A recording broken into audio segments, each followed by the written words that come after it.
To finish up our field notes here, we're going to start with, we already talked about magnetic, so we're going to do our electric and our gravitational field notes today, audio.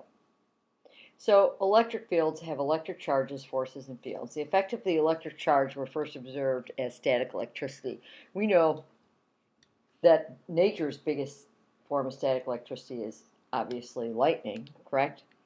After being rubbed on a piece of fur, an amber rod acquires a charge and can attract small items, and that's how the first discovery of there's got to be something there that's causing these charges. So when you have an electrical charge and or field, the charging both, if you charge both the amber rods and glass rods, that shows that there are two types of electrical charges. We have our negative charges in our amber rods and our positive charge from our glass rods. Now the like charges will repel each other and go apart, just like the magnets, like poles, will repel each other. On the other hand, the negatives and the positive, the opposite charges, are going to attract, just like the magnetic ones. It creates what's called an electrical charge field, and sometimes these materials become what we call polarized, and that means that the atoms are actually going to rotate so that the opposite charges are lined up with whatever it's causing to rotate. So if you look at this picture here, you have your positive charge rod, and you look at all the molecules that are in this item here, all the electrical charge portions of that, those electrons, are facing towards that positive pole, pole there, because that force is so powerful that it causes it to go there. It causes those atoms to rotate in response to that external charge. This is how a charged object can attract a neutral one. So even though it doesn't seem like it, we have an equal plus and minuses ones in this item over here on the right. It can still be attracted to that positive external charge because all those little atoms in there rotate so that the negative charge is facing outwards. A good example of this is an example that you need to know for your test, and it's an example that you need to know for your end of the year course exam, is that this is an example of electrons floating around in an atom. We know that the electrons, like in this picture, are the little yellow negatively charged atoms that float around the outside of a atom in the clouds. And if you look at this, it's floating around positive protons that are in the middle, and they're attracted to that, and that's why they all stay together in an area versus running off and taking off elsewhere. We have what's called an electric field, and what you need to understand about an electric field is that the electric field goes out from a point and it travels from a positive charge towards a negative charge, and that is on the test. It's really important that you know that it goes from a positive charge towards a negative charge, and that is how that the points radiate to, that field, how it goes. It goes from a positive charge to a negative charge, just like the fields move in a magnetic field from the north to the south. They go from the positive to the negative in the electric field. Now next we want to talk about gravitational forces and the fields that are created by those. And we all know that Sir Isaac Newton is the guy who is famous for the apple falling from the tree and talked about the motion of the moon, and that he's the guy who discovered that those two things come from the same motion, and it's caused by the same force, which is gravitational force.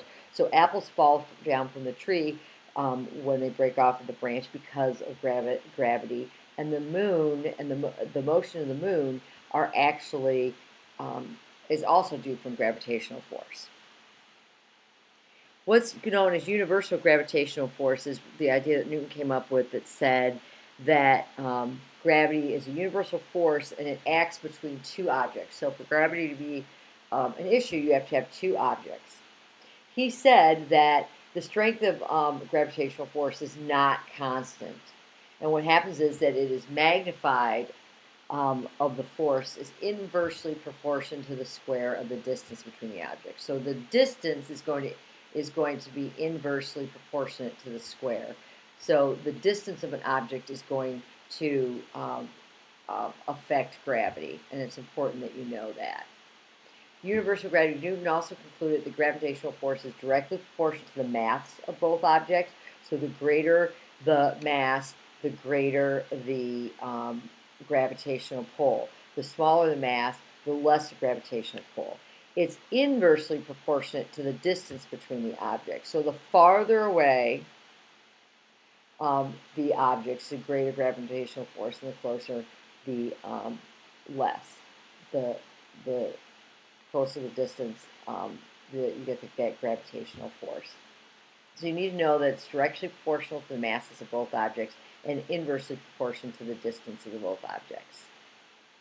So objects with mass create an invisible disturbance in the space around them, and it's felt by the other masses. This is what the gravitational field is. It's that disturbance of that. So since the sun is very massive, it creates an intense gravitational field around it, and Earth responds to that field because the sun is so big. Another thing that we know that is affected by gravitational force, and this will be on your test, so that you need to know both points on here about that black holes can't suck them in, and how it's actually that as the black hole gets more intense as you get really close to it. Because remember, we said the shorter the distance, the more intense the gravitational pull is. So the closer that I can get to that planet, the more intense to that hole there, the more intense it is. So what happens with black holes is this: your black hole doesn't just suck things in. As a planet implodes and gets drawn in, actually turned quote unquote inside out, sort of, in the universe because of its getting older and its gravitational pull. The gravitational pull that's there is not any greater than when that planet or that star it had was the same size at the same distance as star's distance, and is greater than the original radius. What happens is the black hole's gravity is so intense only because you can get really close to it. And what do we say? The closer you get to things, the more intense the gravitational force is. And that gravitational force is going to cause the disturbances around it, and it's going to bring everything into that field and bring it inside that field. So that's how black holes work. And you need to know and understand that for the test. It's going to be on there.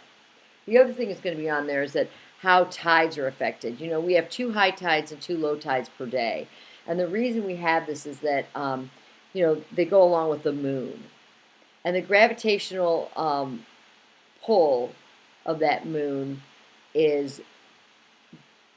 causes a stretching. So the areas farthest away from the moon is going to give some stretching. So when it's lined up and we have more distance, you're going to have a stretching occurrence. When you have that stretching occurrence, you get high tide.